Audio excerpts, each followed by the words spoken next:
ખેડૂત સંકલ્પ યાત્રા લઈને કિસાન આગેવાન રાજુભાઈ કરપડા થાનગઢ પહોંચ્યા।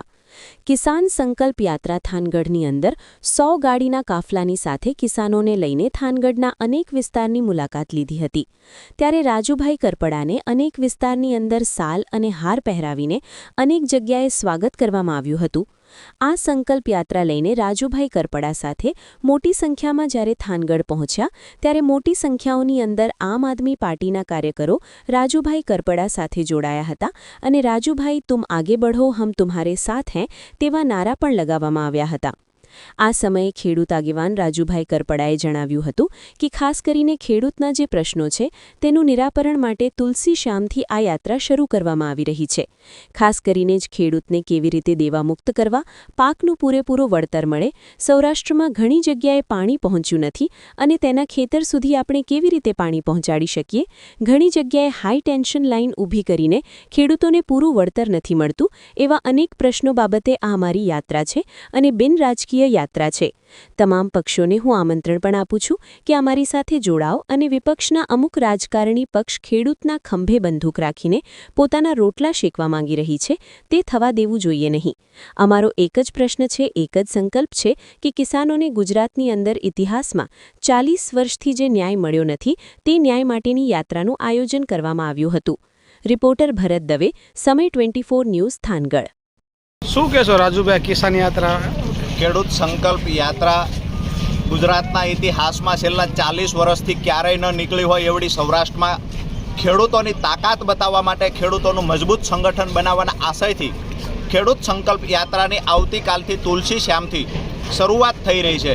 ત્યારે આજે તારીખ 18/3/2026ના રોજ મારું મૂળ ગામ દુધાઈ ખેડૂતોને સંબોધિત કરી, કુળદેવી ગાત્રાળ માતાજીના દર્શન કરી, વિશ્વવિખ્યાત વડવાળા દેવના મંદિરમાં ઠાકરને માથું ઝુકાવી અને તુલસી શ્યામ જવા માટે સુરેન્દ્રનગર જિલ્લા આસપાસના તાલુકાના ખેડૂતો એકત્રિત થઈ તુલસી શ્યામ તરફ રવાના થયા છે। એ સમયે થાનગઢ શહેરમાં અત્યારે અમે પહોંચ્યા છીએ।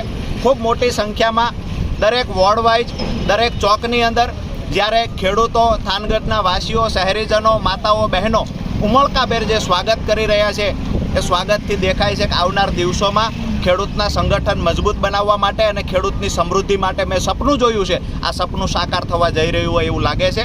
અને યાત્રા જે 19 તારીખથી 24 તારીખ સુધી યોજાવા જઈ રહી છે, વિસ્તાર વાઇઝ જે કાર્યક્રમો તૈયાર કરવામાં આવ્યા છે એમાં તમામ ખેડૂતો, તમામ પત્રકાર મિત્રો, તમામ સામાજિક આગેવાનો તમામને આહવાન કરીએ છીએ કે મોટી સંખ્યામાં યાત્રામાં જોડાવ અને યાત્રાને સફળ બનાવો। ખેડૂતના પ્રશ્નો શું છે સાહેબ? મેન મુખ્ય પ્રશ્ન આખા ગુજરાતના ખેડૂતોના જોઈએ તો ખાસ કરીને ખેડૂતને કેમ કરીને દેવામુક્ત કરી શકાય, કેમ કરીને પાકના પૂરતા ભાવ મળે। સૌરાષ્ટ્રમાં ઘણો બધો વિસ્તાર એવો છે જ્યાં સિંચાઈનું પાણી આજ દિવસ સુધી પહોંચ્યું નથી, કેમ કરીને સિંચાઈનું પાણી ખેડૂતના ખેતર સુધી પહોંચાડી શકાય, આ મહત્વના મુદ્દા છે। સાથે જ અત્યારે હાઈ ટેન્શન લાઇનને લઈને જે ખેડૂતો પીડાય છે, પૂરતું ક્યાંક વળતર મળતું નથી, ક્યાંક કંપનીઓ અને ખેડૂતોની વચ્ચે ઘર્ષણ થઈ રહ્યું છે।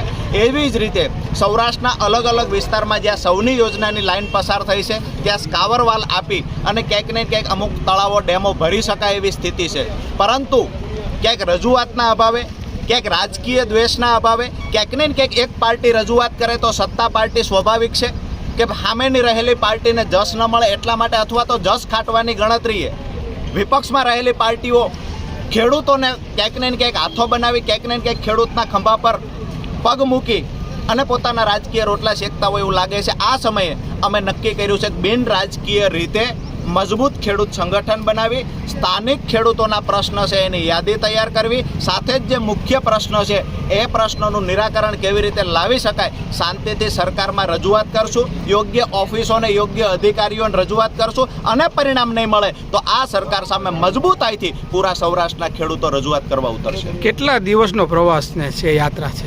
યાત્રા આમ તો 19 તારીખે સવારે 10 વાગ્યાથી શરૂઆત થાય છે। 24/3/2026ના રોજ સુદામડા મુકામે સમાપન થશે। 7 જિલ્લામાંથી યાત્રા પસાર થશે, 11 જેટલી મોટી સભાઓ થશે, સાથે જ નાની નાની સ્વાગત સભાઓ પણ થશે।